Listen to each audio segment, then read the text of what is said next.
people very rarely film this part of their weight loss journey. If you've ever struggled with weight loss, this video is for you. If you're new here, my name's Adam, and I've been helping people lose weight and escape toxic diet culture for almost 10 years. And I help people who struggle with difficult parts of their journey like this all the time. I'm going to address this just like I would if she was one of my new clients. This video is going to be a little long, but I thought you'd like to see how I coach people. I think a lot of you will benefit from what I talk about here, and if you like it, I've got a few open spots for online coaching. I encourage you to go put in an application, or at the very least, give me a like and a follow. Here we go. Today's my weigh-in day, and for like 3 weeks I've been the same weight. This is like the moment when I just get so frustrated. And those people out there that want to be like, just diet and exercise.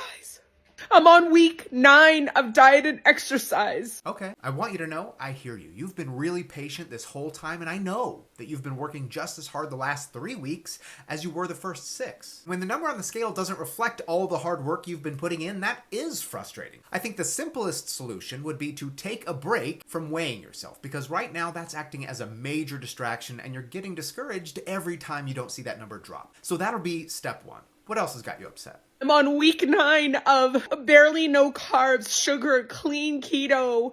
Like, even if I wasn't doing clean keto, I love these people on TikTok like, oh, I'm doing dirty keto and look how much weight I've lost. Let's break this down into pieces. First of all, you're not doing anything wrong.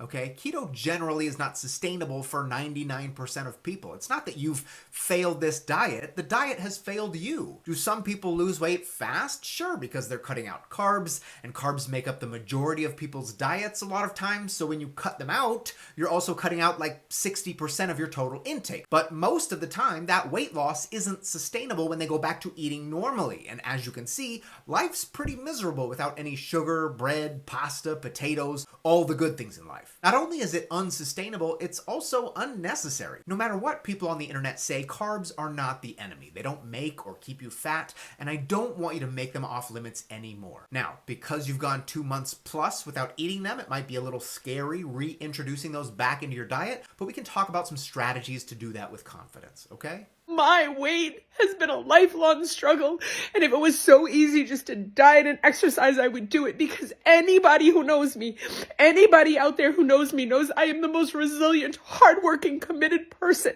When I put my mind to something, I don't fail. But I'm having a morning.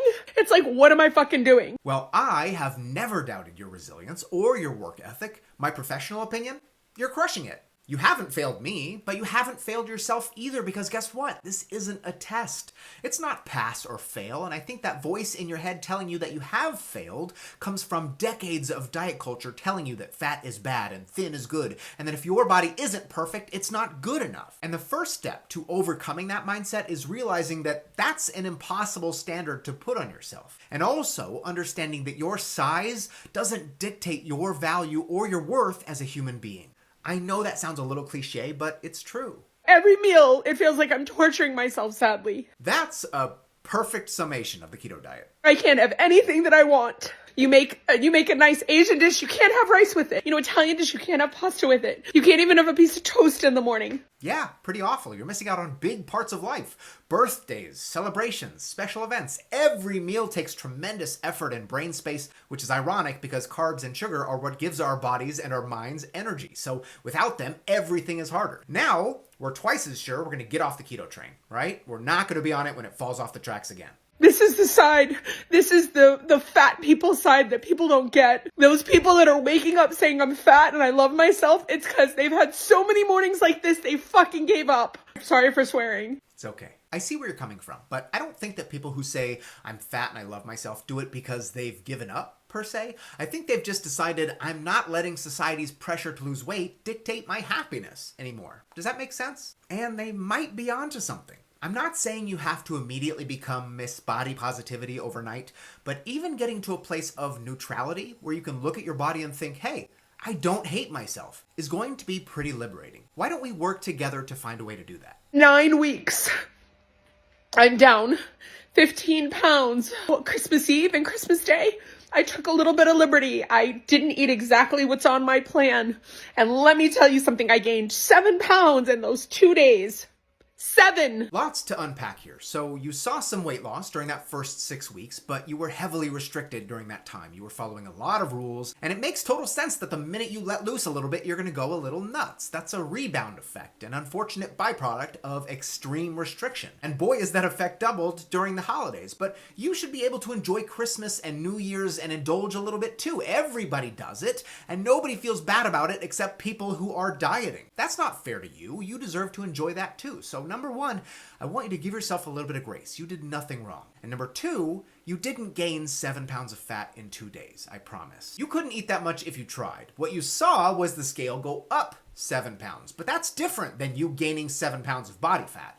It's mostly water weight because you ate more than usual and you probably ate a lot of carbs, which causes your body to retain water. That's normal, but because you put so much stock into what the scale says, you assumed you failed. And that's another example of why we should probably put the scale away. Just trying to stay alive.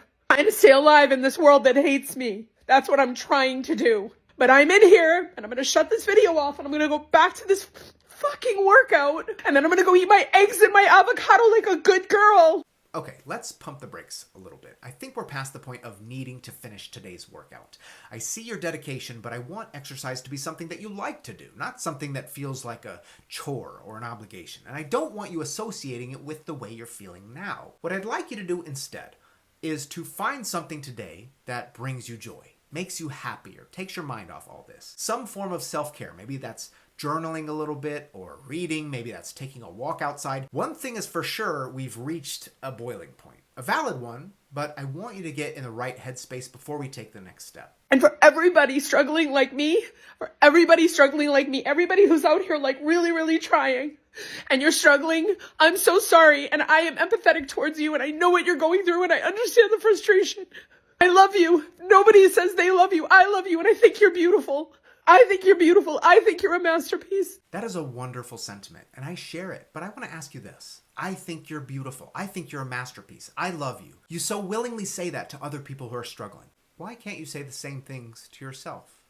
Maybe we were all not meant to be in perfect little normal bodies. Maybe we're not. Maybe it's because there is no normal. Bodies are diverse in every way. That's what makes us beautiful, even if diet culture tries to tell us that that's not true. Let's wrap up our next steps. Number one, we're going to put away the scale today to prevent any daily disappointments. Number two, we're going to make sure that our meals are balanced by reintroducing carbs into our meals in moderation. And number three, we're going to give ourselves a little self-care today, a behavior that makes us feel good, and some words of self-love. And then we'll meet again soon to talk about how you're feeling. If you liked what you got from this video, I've got a few open spots for online coaching. Go fill out an application. They go quickly.